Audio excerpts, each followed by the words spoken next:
Thank you for tuning in to the MRS podcast. If you're just finding this video in your YouTube feed, I am doing a series of podcasts. This is episode number 6 for my old friends from college, Maiden, Rob, and Sparky. Ultimately, I just want to show them how badly we've been lied to by the mainstream press and by our government. And we've got a long way to go on this. I do want to apologize. It feels like it's been about 6 weeks since I did the last episode. But hopefully I can get these things coming out a little bit more regularly going forward. I did buy some video editing software, and I'm using my high-quality studio mic today, so hopefully things are going to sound a little bit better, and the presentation will just be better overall. But I do want to just take a second to play a video clip. We do have a full confession from Mike Maiden that he believes there was a real conspiracy. I'll play that video clip right now. All right, Maiden, let's hear it. The conspiracy theorists were right on JFK. All right. Okay, so Maiden's figured out that we were lied to on JFK, and the last time I talked to Rob about JFK was I'm going to guess it was about 10 years ago at my house in Texas.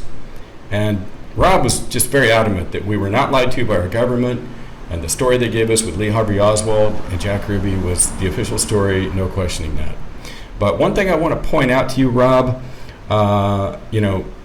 when JFK was assassinated on November 22nd by Lee Harvey Oswald, they arrested him, took him to the jail. I think they were taking him from the jail to go to a hearing, and that's when Jack Ruby was so outraged that he took it upon himself to go in there and murder Lee Harvey Oswald.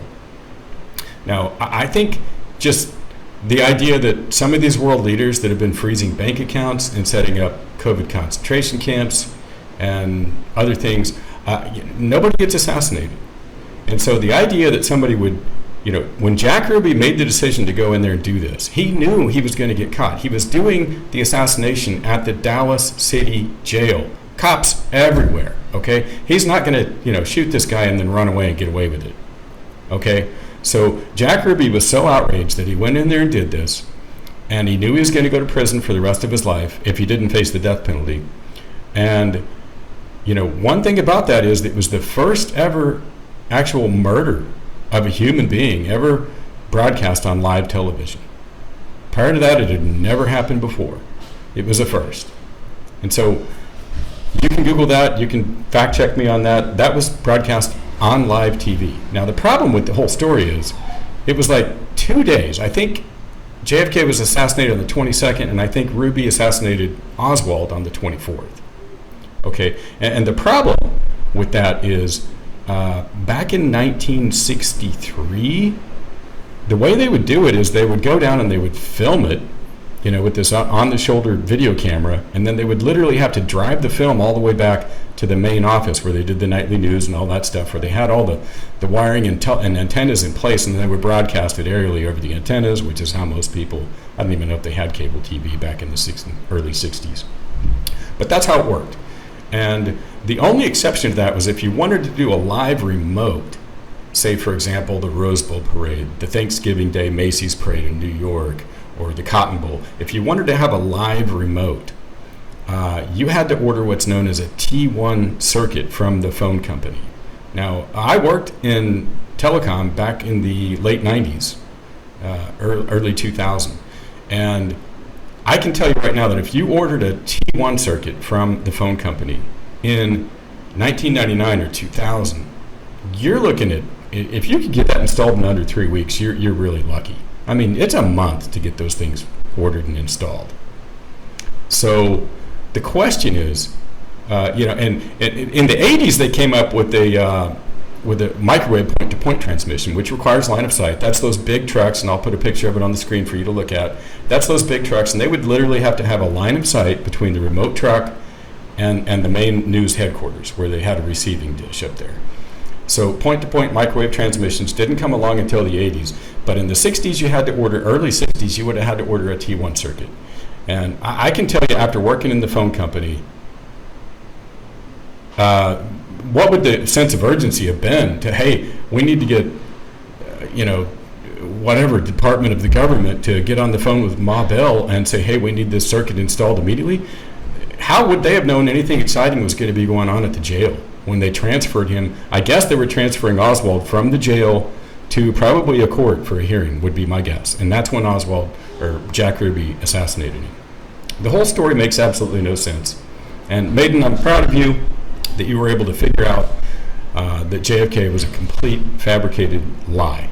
Now, who did it and what was the motive? That's your own thing.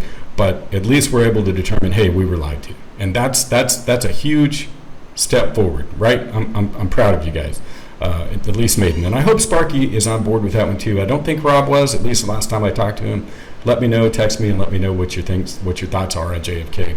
But I don't have time to go back through and find video clips on that one. But we're going to stick with the day after September 10th. And ultimately, where I want to go with this is hopefully I can get you guys to figure out, once you see that they got away with a conspiracy as big as the day after September 10th.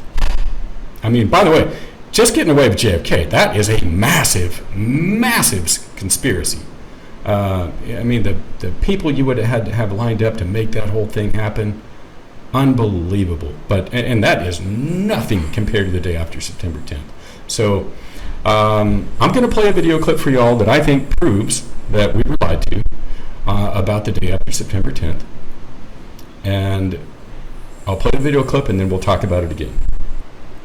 But before I play that video clip, I just want to point out one thing. I tried to find this video clip using a couple different search engines, and I was not able to find it anywhere at all. They have completely made this thing completely go away. And, it's a very damning video clip. So, at least in my opinion, it is. I don't know how you guys can possibly defend this, but that's how they do things. That's how they rewrite history. They censor things, they hide things, and if you guys are able to find this video clip of Donald Rumsfeld lying on Meet the Press, man, prove me a liar, because I'm convinced it is just absolutely not findable, and they've made it go away. The search for Osama bin Laden, there was constant discussion about him hiding out in caves, and I think many times the American people have a perception that it's a little hole dug out of a side of a mountain. Oh, no. This is it. This is a fortress. Yes. A complex, multi-tiered, bedrooms and offices on the top, as you can see. Secret exits on the side and on the bottom. Cut deep to avoid thermal detection. A ventilation system to allow people to breathe and to carry on. The entrance is large enough to drive trucks and even tanks. Even computer systems and telephone systems.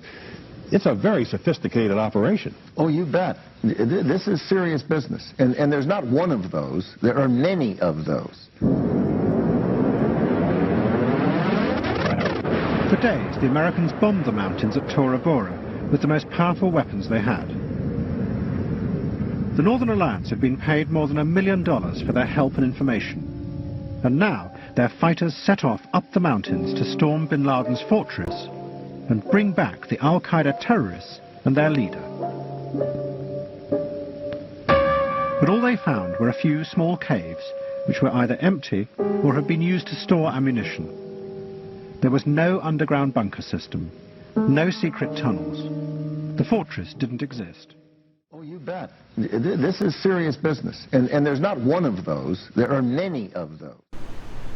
Entrances and exits big enough to drive trucks into, ventilation systems, not just one of them, there are many of them. Offices and bedrooms, ventilation shafts, hydroelectric power.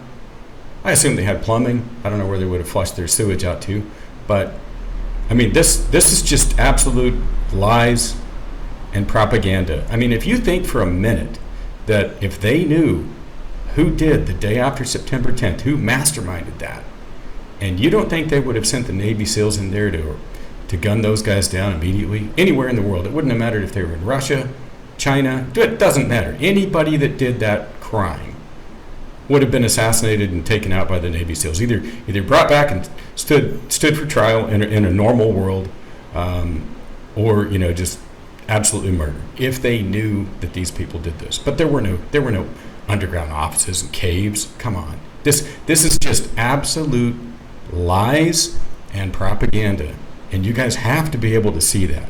It's no different than the weapons of mass destruction. It's no different than Naira. Remember the lies about Naira back going into when we were in college, going into that first Gulf War. They took the babies out of the incubators and they left them on the cold floor to die. And then 60 Minutes ran a story on that later on and sounded the alarm, hey, we were lied to. A year after the whole thing was over. It was too late to undo it. But this is how they roll. This is what they do. They lie, they lie, they lie. I don't know why you guys would trust a single word out of that government's mouth about who the mastermind was on September 10th. There's not a shred of evidence that Osama bin Laden was behind this. Not a shred. And we're going to go over that in future episodes. But that's all I wanted to point out for you today. If you guys still don't think you were lied to about the day after September 10th, text me back and let me know why I'm wrong in my assessment. And I don't know how you guys could possibly defend that. Underground, bedrooms, offices, hydroelectric power. Oh, come on. And there's many of those. And they couldn't find any of them? It begs the question, why didn't they just go plant weapons of mass destruction in Iraq somewhere and say, hey, look, we found them? I don't know. I don't know how all these conspiracies work, but I know that we were lied to on the day after September 10th. And I'm going to go over a whole lot more evidence on future episodes, so just bear with me. But it does look like the video editing software is going to allow me to keep these podcasts a little bit shorter. They were running closer to 20 minutes, and I think we're going to be running closer to 10. So anyway, thanks for watching. Text me back. Let me know what you think. If you can defend this Donald Rumsfeld lie on Meet the Press, I'm all ears. See ya. Bye.